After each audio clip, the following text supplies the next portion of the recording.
See, this is what I mean. A lot of you, I think, are unfortunately too autistic for your own good. One argument that I made the other day that went viral, that was critically panned by every Marxist-Leninist, Maoist, every theorist. I was talking about imperialism. I was talking specifically about how Western imperialism doesn't benefit those who we crush under our boot. It doesn't benefit those who are actually doing the crushing, and it doesn't benefit those in the imperial core. And especially this version of financialized capitalism, there's diminishing returns in general. Having said that, yes, obviously, when you're living in the imperial core, you do have tremendous benefits. This is something that I readily acknowledge. It's something that I understand. It's the truth. But what's frustrating to me is that while I'm trying to make an argument to Americans who are constantly lied to that if we blow up Iran, your life's going to get better, there's always got to be leftists who turn around and shove the words back in my mouth to, I guess, try and convince Americans that imperialism is beneficial. If you're living in the imperial core, you should know that you're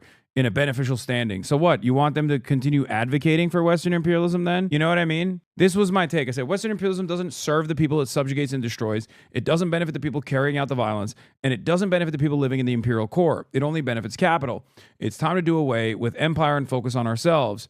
It's obviously inhumane and immoral, but even for the most self-interested Americans, the question remains. Each dollar spent on a bomb that hit a school overseas could have been spent building schools in my neighborhood. How does killing the children of the periphery benefit my children? It does, though. There's no reason to lie. See, this is what I mean. A lot of you, I think, are unfortunately too autistic for your own good.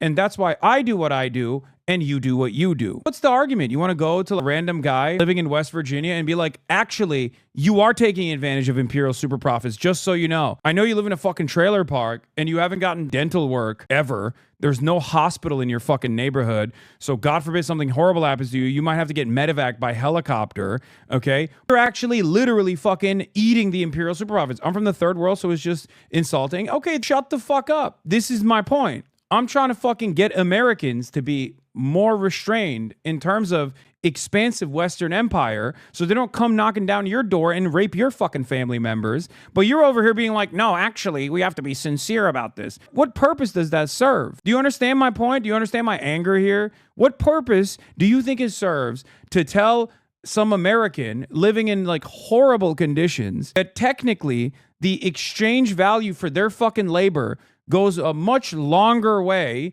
in the first world as a direct consequence of the imperial domination that American and Western imperialism is subjected the third world to, that it's infinitely harder to live as a poor person in the third world as opposed to the poor person living in the United States of America. Do you want him to sit there and fully comprehend that point so they can be like, oh, I guess, you know, I'm suffering and I am poor.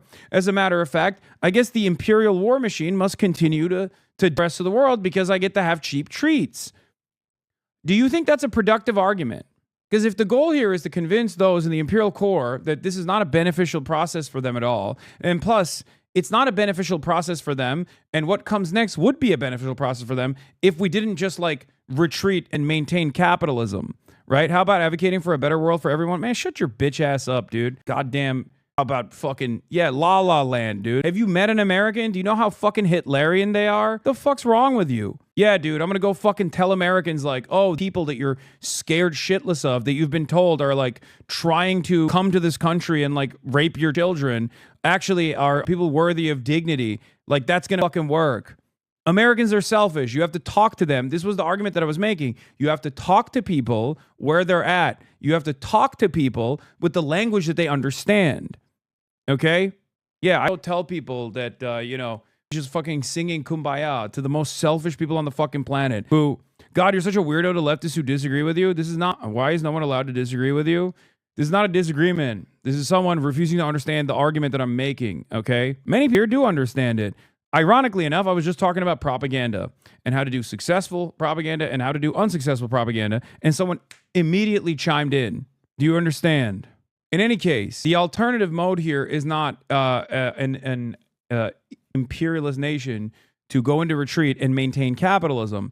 Because yes, if that was the case, then yes, the imperial core would be in a much worse position. The alternative to that is to abolish capitalism, okay? Is to restructure society and reorganize our economy in a socialist manner.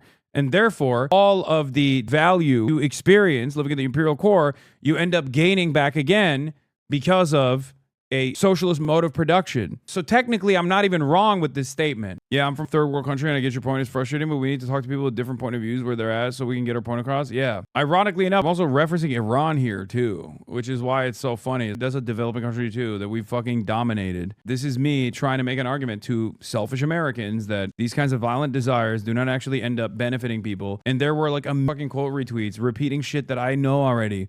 Being like, you see, actually what you should be doing is explaining to the fat treatlerites in America that are the most selfish people you've ever fucking encountered that they actually do benefit tremendously from white supremacist Western imperialism. Okay, great. So that most people in the imperial core own homes.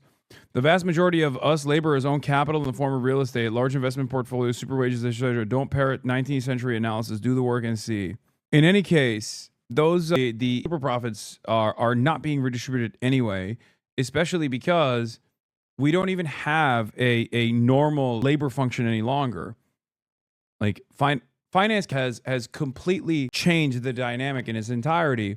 And with finance capital, you don't necessarily need a labor force anyway. And therefore, people's quality of life is diminished in spectacular fashion. And yes, due to imperialism, obviously, those in the global south still end up suffering a lot more.